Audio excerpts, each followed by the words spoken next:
Welcome back to the Pandemic mini-series. Jimmy Black with Hostel Road Trip Podcast.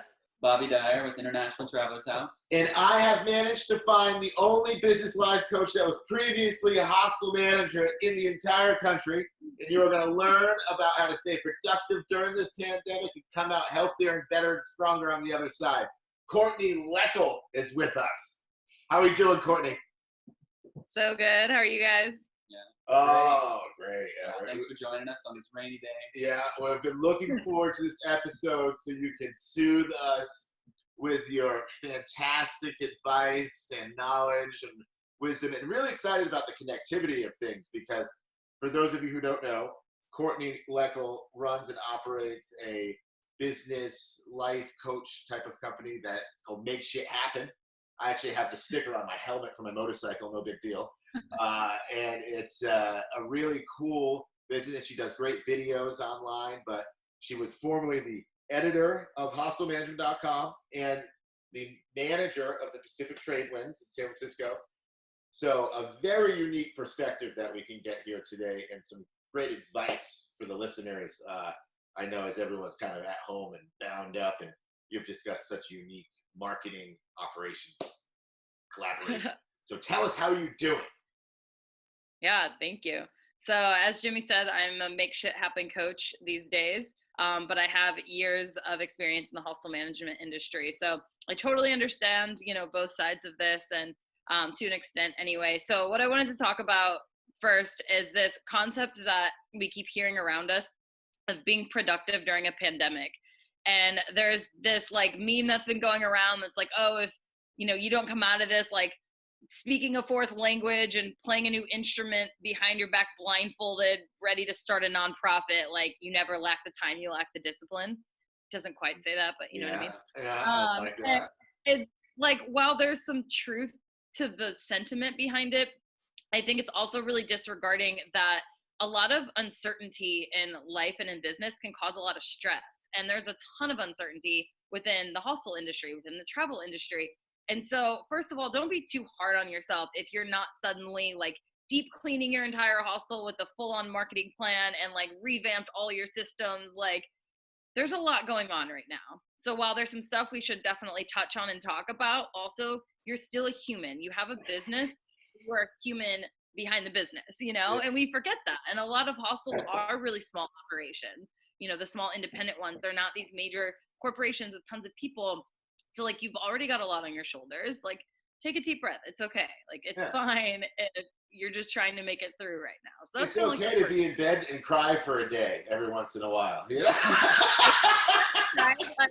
I'm not kidding. I think I've cried at least 4 times out of nowhere since this whole thing started.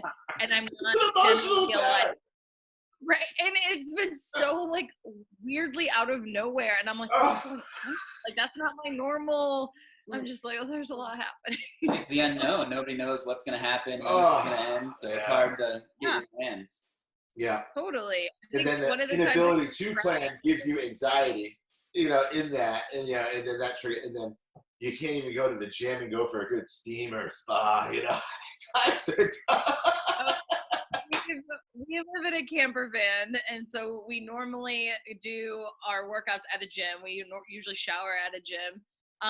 And so we've had to shift everything. And if it's not, raining, we can work out outside, and that's great. But when it's raining, we're fuck. So we've gotten very creative. My wife does yoga every morning in the van, and she fits just perfectly in the little aisle between the kitchen and the table.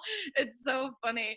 So yeah, you just have to, make do and just roll with the punches, really. So now, real quick on that van, though, before we jump back into a little bit of more business life holistic coaching, give us a quick update on the van project. I know that this obviously doesn't help the forward momentum of it, but I mean, give the listeners a touch, because this is a really cool project.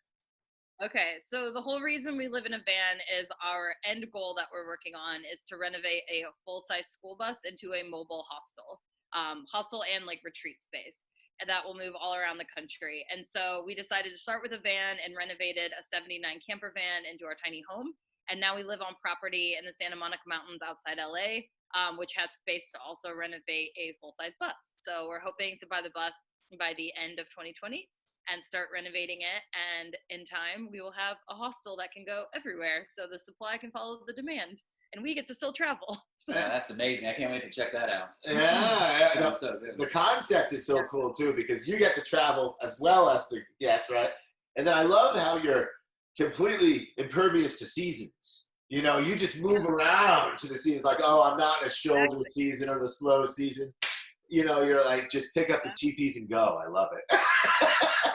So it's been a work in progress for several years. As with everything, things take longer than you think. You know, almost 5 years ago, I was like ready. I got the idea and I was like, let's buy a bus tomorrow. Yeah. And then life happens and it's taken time. But doing the van first was great because you learn a lot when you're renovating something.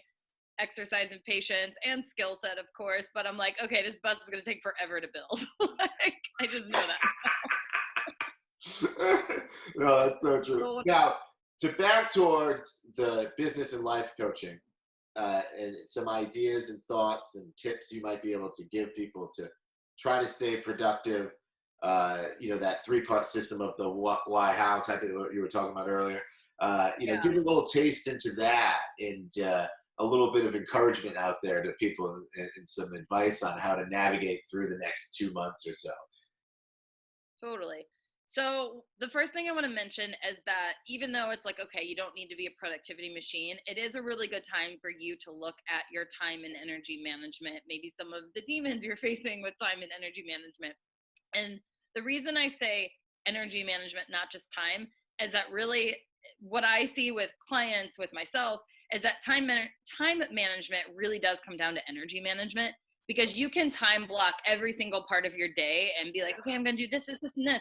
But if that's not matching where you're actually at with either your energy in general of how much you have to give, or like maybe you had a really crazy day yesterday, you're not going to be as go today. Like, you really have to keep that in mind.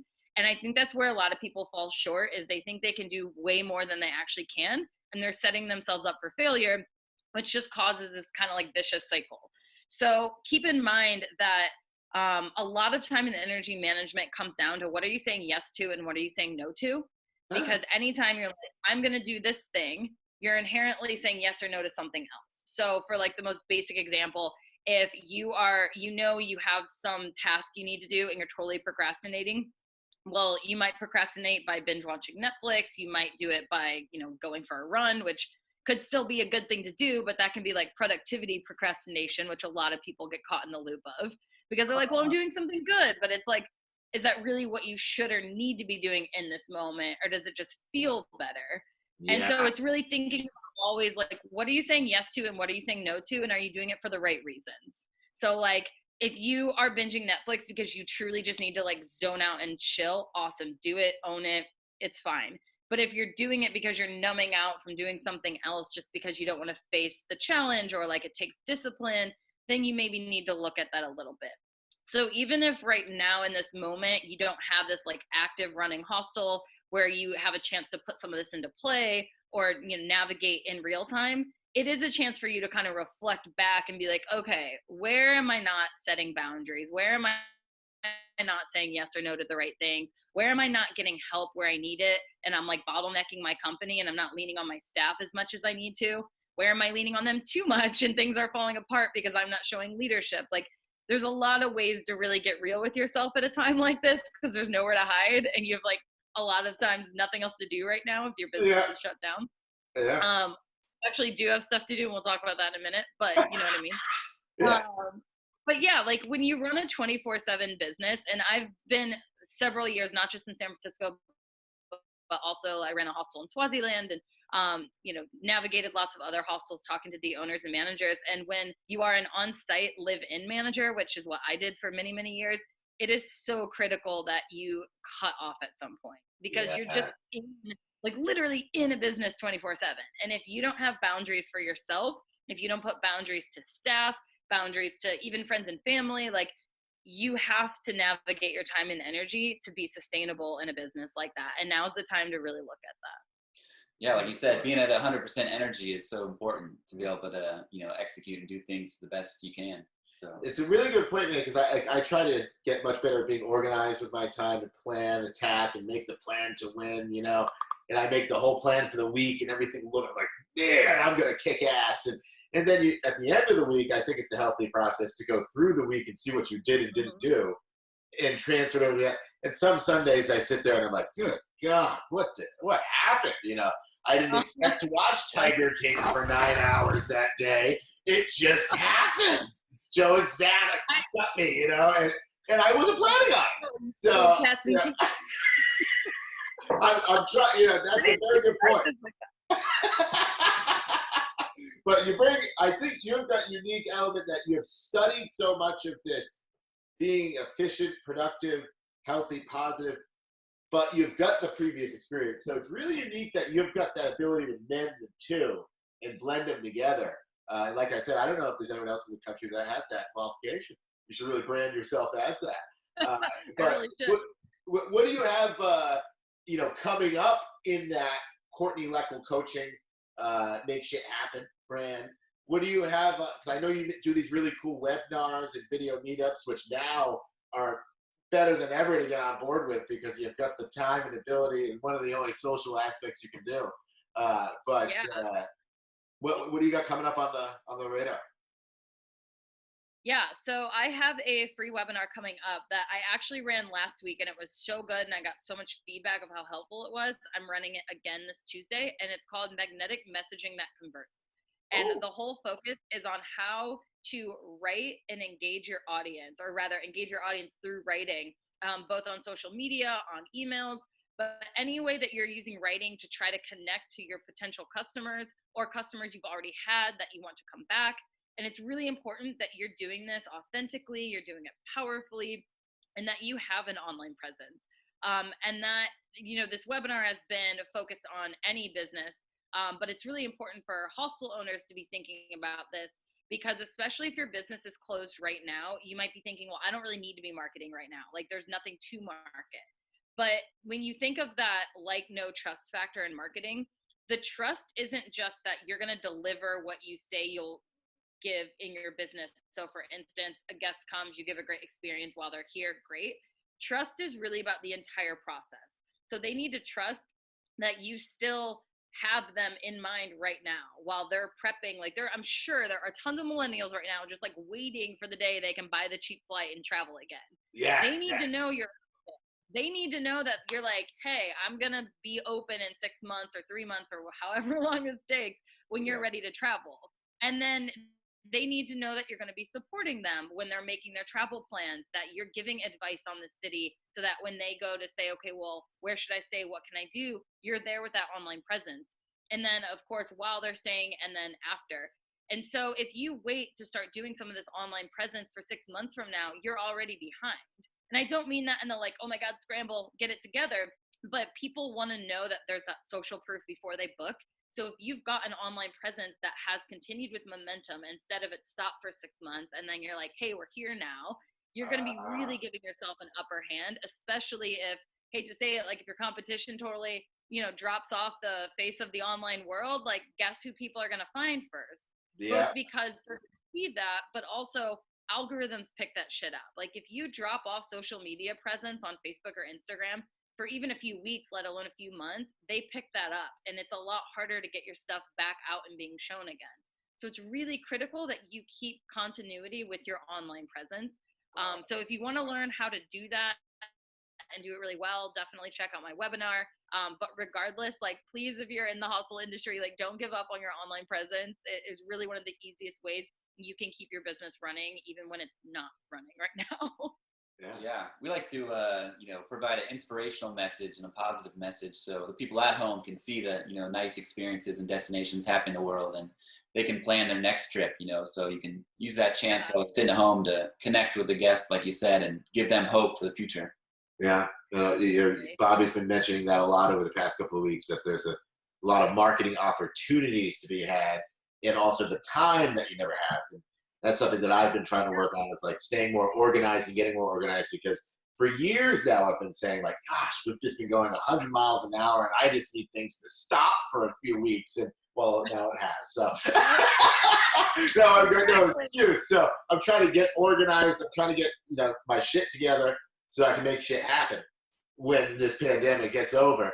But I think that's all great. And great time to get into these things and dig in and peel back the onion a few layers and work on yourself, because you do have that ability and time. But Miss Courtney Loechl, I thank you so much for joining us. We have to jump off because we're doing an interview with the Brazilian hostel owner from Rio de Janeiro, Books Hostel. But I look forward to watching your webinars and seeing your coaching, and hope that you continue to spread your knowledge through the hostel industry. Bob, anything in closing for the listeners? Yeah, thank you so much for joining us. Looking forward to checking out the webinar. Thank you. Once again, what's the time again where people can log in and check that out? It is happening Tuesday, this Tuesday, April 16th. Is that the 16th or is it the 14th? I'm totally blanking now. Yeah, 16th, right? You do not know Easter. Oh, my Lord. No, yeah. So it's Tuesday the 16th? Yeah. Tuesday the 16th at 1 o'clock Pacific, and then the replay will be available until that Sunday. So even if you aren't able to catch it live, you can still come catch the replay, and I'm sure we can put a link to it when this goes out for people to check out. Absolutely. Awesome. We'll get that all dialed in. Well, you take care out there on the bus, and come up to Big Bear and see us or San Diego when this is all over. Yes. All right. Bye, guys.